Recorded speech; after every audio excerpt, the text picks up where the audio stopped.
Hello everyone. It's James again.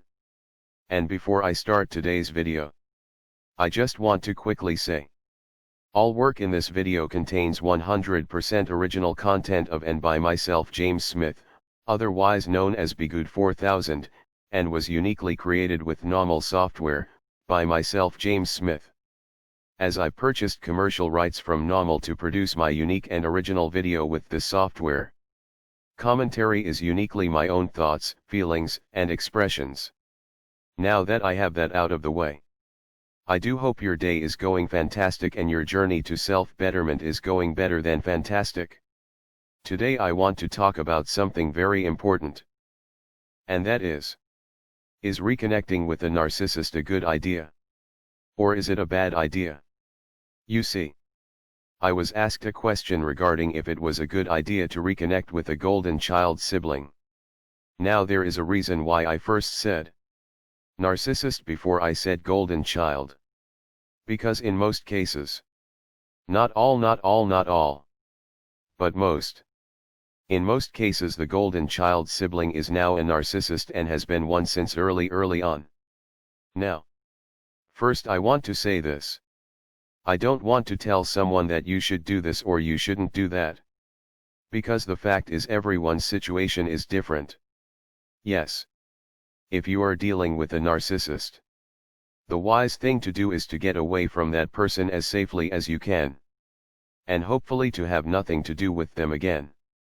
However, like in my situation, my narcissist mother could no longer negatively affect my life. Most of the time I just sat in her hospital room and I just sat there. Sometimes I would talk to her about what was on television. Or how the weather was. Or something funny. But I knew it was a waste of time to bring up the past. Eventually she was unable to speak back. You see, for me I got to a point in my life where I was able to understand the situation between myself and my mother. Or at least better understand the situation between the two of us. And I also knew her days of causing chaos in my life were over. And I knew I would never get closure from her directly.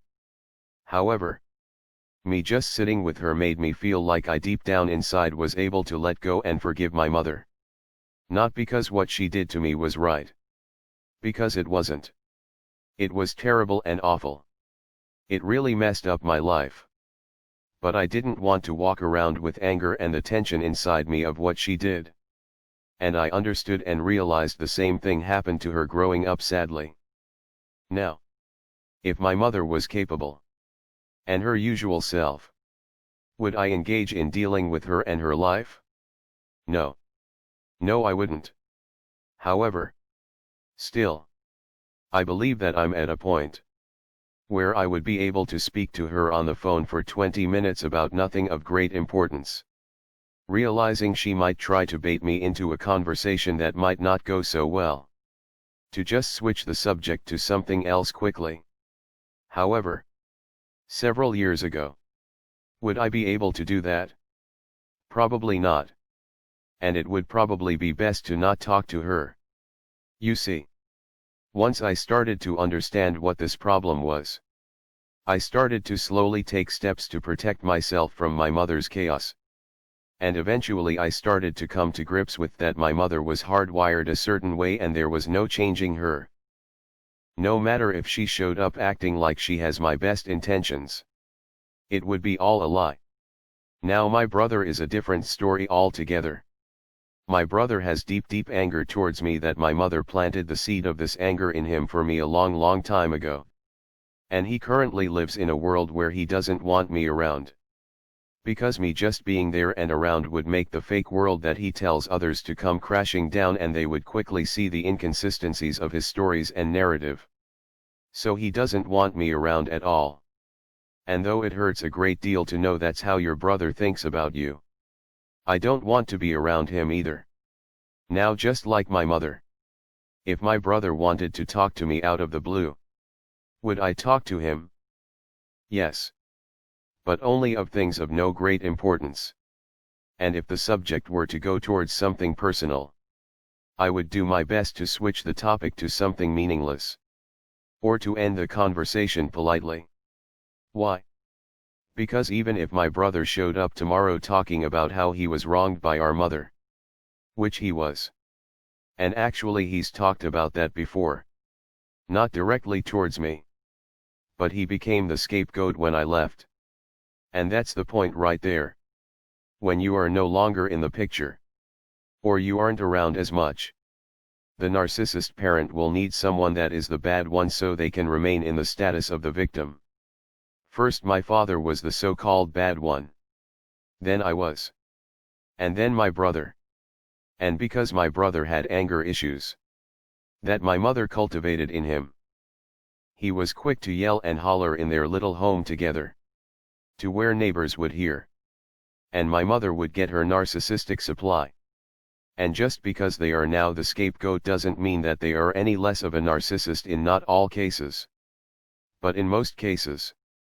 If they were a narcissist then, and now they are upset at the narcissist parent, and they are now calling you, they are still likely a narcissist. And the trick or angle is there somewhere. Here's an example. The narcissist friend that I previously spoke about. He was dating and eventually married a woman that I now believe was a narcissist as well.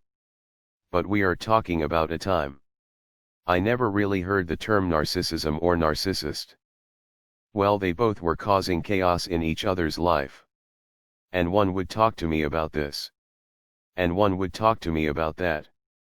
I was trying to be a good friend and helpful. But these two people that were fighting like cats and dogs, at the end of the day got mad at me. And blamed the problems they came to me for help with on me when I had nothing to do with their problems at all. You see, narcissists are always looking to project their negativity as to being yours. They want you to own their negative energy. And narcissists that were the golden child and are now the scapegoat, they are looking to figure out a way to bring you back into things so you can once again become the scapegoat and they can become the golden child. And they will come back to you saying how you were right about your narcissist parent or parents. So forth and so on. And just to put myself in that situation, if my brother called me up with such words, I would be polite.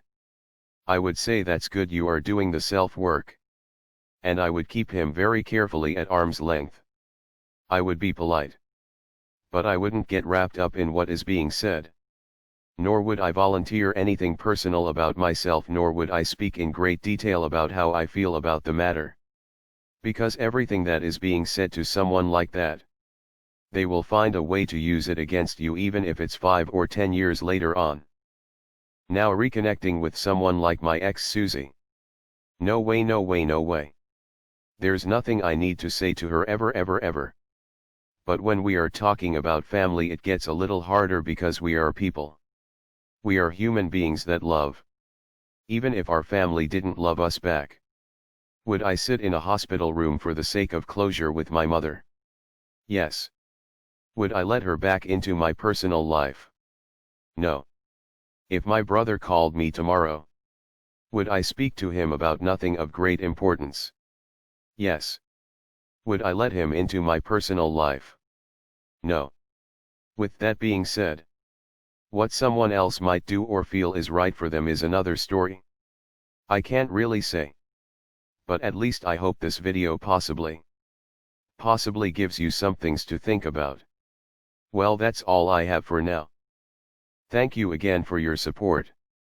I do hope your day is blessed. And until next time. Bye for now. And be good to yourself.